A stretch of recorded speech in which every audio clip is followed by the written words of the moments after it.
Hi, I'm Ryan Gass and I'm the owner of Dream Digs. We are a local realty company here in Louisville. We help people buy and sell houses every day. Let's take a look at this month's real estate market data so that when you're ready to buy or sell a home, you have the best information at your disposal. Let's flip over to the computer screen and have a look. Hey there, welcome to the computer screen. For those of you who've been watching this for some time, you'll know that I was releasing these on a monthly basis, and I've stopped doing that over the last few months for two main reasons. One, my own business has been getting busier and busier, which is a good thing. My company's growing over the last couple of years that I have started it. But number two, I've also just kind of come to the realization that it's not really practical to be focused on the real estate market on a month-to-month basis. In other words, not a whole lot happens or changes every 30 days. So I'm going to scale back and release these on a quarterly basis, and we're only really going to look at the long-term trend lines and kind of try and determine what these long-term trend lines are telling us. Because ultimately, in this part of the country, real estate doesn't rise or fall, 25% in a given 30-day period. This isn't, cryptocurrency that we're talking about. This is a very lethargic, slow-moving beast in terms of a market. So I know I'm going to appreciate this, and I hope you will too. I just wanted to make that announcement that these will not be coming out every month, but instead, I'm going to attempt to release these at the end of March, at the end of June, and at the end of October, and at the end of each year for a yearly synopsis as well. Occasionally, we'll switch over to the MLS and look at some, more granular stuff, but by and large, we're going to keep our focus on the long-term charts here and determine what they're telling us. So, without further ado, let's take a look at the long-term trend line of number of single-family units being sold on a monthly basis here in Louisville.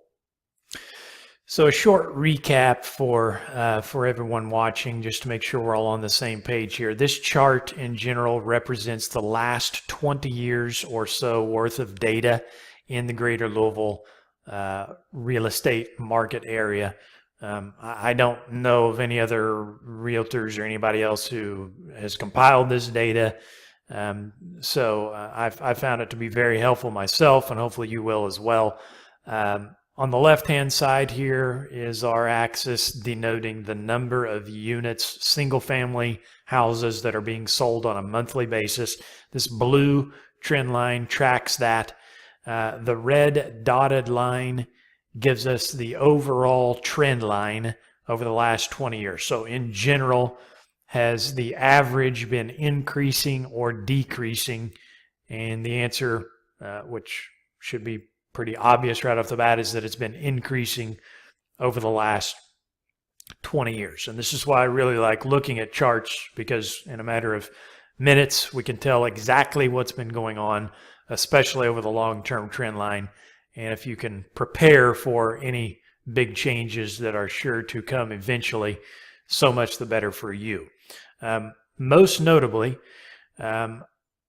we have got an important shift in the number of monthly sales over this past winter. So December 2017 going into January 2018. You will notice, if you are observant here, where my mouse is right now, where the circle is, that for the first time in a long time, for the first time since the crash of 2007, 2008, the lows have gotten lower. Okay, so there's this term in looking at trend lines, higher highs and lower lows. Well, if the high points are in general getting higher, as has indeed been the case over the last 10 years, that's generally a good thing. If the lows are getting higher, as you can see right here, each winter time is the low point for the local real estate market. And that's signified by these low points right here. Well, if the lows are getting higher and the highs are getting higher, we've got a rising market in any market, whether you're talking about corn or soybeans or Microsoft stock or local real estate. That is in general signifying a rising market. If the highs get lower and or the lows get lower, if that trend line breaks and reverses, that is the definition of a changing market. Period, point blank. Okay. Now, I don't have a crystal ball, so that's my one get out of jail free card here. I am not sitting here predicting economic doom and gloom. I certainly hope we don't see a gigantic crash like we did 10 years ago, but I also know that nobody walks up and taps you on the shoulder and says, hey, look out, here is a red flag to be aware of.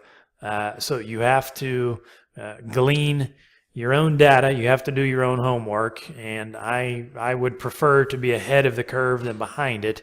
And so what I'm telling you right now is that we just broke a very important 10-year trend line.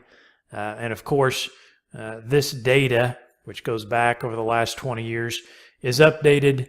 So, 3-4 months from now, this low point here of 924 units sold, that may change over the next few months when, when some of this data is updated over the last few months. In other words, there may be some realtors who claim some sales for January 18 that the MLS did not catch during that exact month. So we'll take a look again in our June-July report. But for now, that is definitely the biggest thing that I have seen in the last 2 or 3 years. No question about it. So keep that in mind for sure. Next up is our monthly sales volume. Let's take a look at that. Okay, so monthly sales volume, which would be right here. I don't give this a whole lot of stock simply because, if the number of units being sold decreases a little bit or at all, and the average price tag increases over a given period, it can be a wash or at a minimum a little bit misleading. So I still keep my eyes on this because it is still tied to the average sale price times number of units being sold on a monthly basis. But I give it a smaller weighting for that reason. So let's move on to average sold price. This is definitely a big ticket item that we keep our eyes on a regular basis. Okay, average sold price, once again, last 20 years worth of data, as you can see down here at the bottom axis. Blue line represents the average dollar amount per house sold in Greater Louisville. The blue trend line represents that. The red trend line is probably our most important key indicator, so to speak, in this instance, because we want to know where do we currently stand above or below this long-term dotted red trend line. Last couple of years, we have remained firmly above the long-term trend line for the most part. However, because this is my first big red flag, or the first a chink in the armor, so to speak, I will definitely be keeping track in the next 3 to 6 months as to what this blue line does right here. Because again, by definition, when the high points at every passing year for our local real estate market, when the highs are getting higher and the lows are getting higher, by definition, you have a rising market. If we enter the peak selling season, so for example, in June of 2017, as you can see right here, we hit our high point. Period, of all time, right, over the last 20 years, and certainly more than likely even beyond that. If we cannot beat that number or at a minimum match that number, then by definition, the market has changed. Okay, certainly if it is in conjunction with this information that we've just been given going into the end of 2017, beginning of 2018. Okay, so I'm definitely going to be keeping my eyes on that, because that is, as I just stated, the second confirmation that I need to get a handle on if this market is truly changing or not. Last but not least, average continual days on market. That's what this means right here. Let's take a look at that. Okay, so this graph answers the question, how long does a property sit on the market on average before it goes under contract? Okay, so property hits the market. How long does it take before a buyer makes an offer that the seller accepts and we march towards an actual sale? You can see over the last 20 years what this blue line has looked like. For a long time, we kind of stayed between this 100 and 120 day mark, give or take. Certainly got worse during and after the crash. But these last 5 or 6 years, it's just, dropped off like a lead balloon, which, again, this all goes hand in hand. When properties are being snatched up more and more and more quickly when they hit the market, then, by definition, the price tag, which is right here, should be getting higher and higher and higher. And that is indeed what has happened. So, in conjunction with, if again, I scroll back up to this, and I can't emphasize this enough, this is a major event in the last 7-8 years. If that trend line has been broken, then we need to pay attention to how long are properties sitting on the market in general, as well as a third and final indicator of trying to determine whether this long-term trend line is undergoing a major shift or not. In other words, if this low, which has been getting lower with each passing year, so during the peak selling season, June, July, August, if that number does not get lower this year, then by definition, our market is changing and it's going to be softening up, right? So we just entered, the worst part of the year, which is every single winter. The average days on the market is its highest every single winter. And so that has been decreasing. Okay, so that trend line has been decreasing and our lows have been decreasing.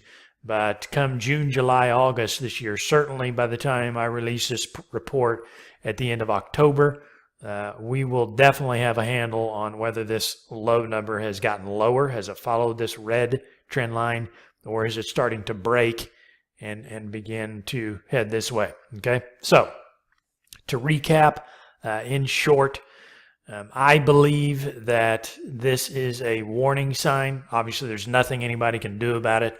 The market is its own beast. But for those of you who are watching this, I guarantee you are in the extreme minority of people in town who know that this information exists. I was just at a Easter party a few days ago, and all of the real estate centered talk circled around the circus that we're currently witnessing, where a property, if it's in good condition and priced right, it's got 15, 20 showings in the first day. It's got multiple offers in the first day or two. It's often selling for full or above asking price. This right here is not being discussed at your local tea and crumpet party, because most people are behind the trend line. And as somebody who prides themselves on doing their homework and staying ahead of the trend line so that we don't get caught with our pants down, I hope that you are in that boat and you get something out of this. If you have any questions or comments, feel free to reach out, call, text, or email. Thanks for watching.